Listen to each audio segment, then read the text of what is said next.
تعالى بقول لك انا جبت لك ايه النهارده. انا مش جاي ابيع لك حاجه، النهارده انا جاي افيدك بس.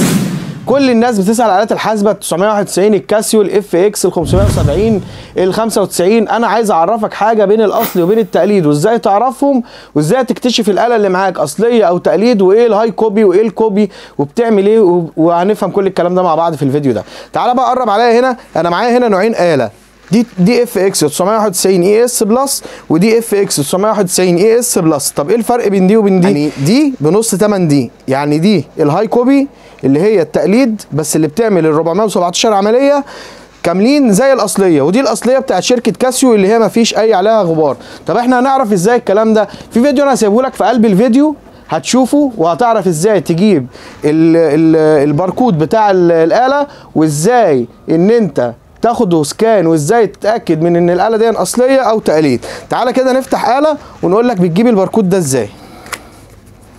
خلي بالك الكلام ده مهم، في ناس كتير ما عندهاش ضمير بتنصب على الناس وبتديهم الاله الحاسبه اللي هي الهاي كوبي على اساس ان هي اصليه.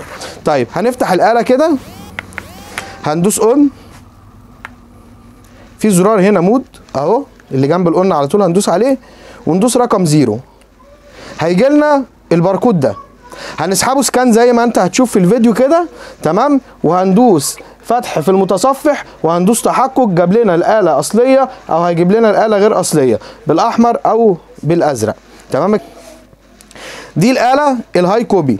طيب ايه الفرق بقى بين الهاي كوبي الكويسه والهاي كوبي اللي انا ما اشتريهاش؟ تعالى برضو قرب عليا وقرب على الاله.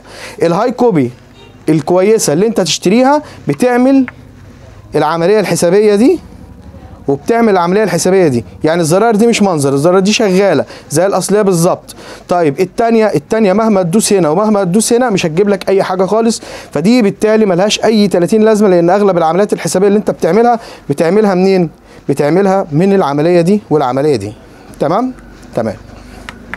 دي قلنا الهاي كوبي ودي قلنا الاصليه. لما نيجي نفتح الهاي كوبي بنفتحها زي ما احنا فتحناها كده، بنلاقي الكيس بتاعها عادي مفتوح كده، مفيش اي حاجه ماسكاه ولا اي لزقه ولا حاجه. طيب الاصليه، وخلي بالك اوعى تاخد الباركود اللي على العلبه، لان ممكن حد يجيب التقليد ويحطها لك في علبه الاصليه ويبيعها على اساس ان هي اصليه.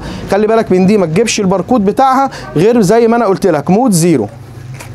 دي الاصليه بقى بتيجي بالشكل ده من جوه، بيبقى فيه هنا لزقه، لو حاولت ان انا افكها لازم هقطع يا اما الكيس يا اما هقطع اللزقه، ما بتتفكش عادي. وده بيبقى الكيس بتاعها شكله كده، والورق بتاعها بيبقى جاي كده عربي وانجليزي. طيب